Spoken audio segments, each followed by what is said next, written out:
సుమన్ టీవీలో మీ personal and business promotions కోసం కింది నెంబర్కి కాంటాక్ట్ చేయండి. ప్రముఖ పుణ్యక్షేత్ర నగరమైన తిరుపతిలోని సప్తగిరి నగర్లో వినాయకుడి మండపంలో విగ్రహం ముందు యువత అశ్లీల నృత్యాలు చేయడం సంచలనంగా మారింది.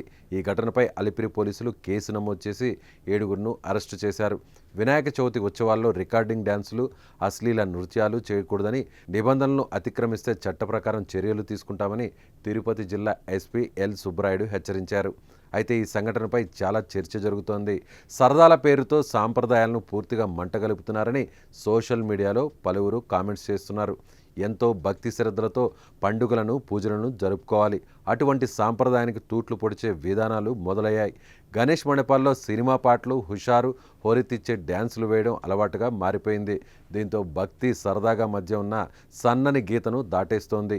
ఇదే అలవాటైతే పిల్లలు ఇదే సాంప్రదాయం అనుకొని పొరపడే అవకాశం ఉంటుంది. భవిష్యత్ తరాలకు భక్తిని వక్ర మార్గంలో అందించే వాళ్ళమవుతాం. అధినాయకుడికి చేసే పూజలు ఎంతో భక్తి శ్రద్ధలతో నిండి ఉండాలి. ముఖ్యంగా నిమజ్జన వేడుకల్లో ఆటపాటలు చాలా చోట్ల శృతి మించిపోతున్నాయి. వాటన్నిటికీ అడ్డుకట్ట వేసి మంచి సాంప్రదాయం కొనసాగించాలని మేధావులు, భక్తులు కోరుతున్నారు.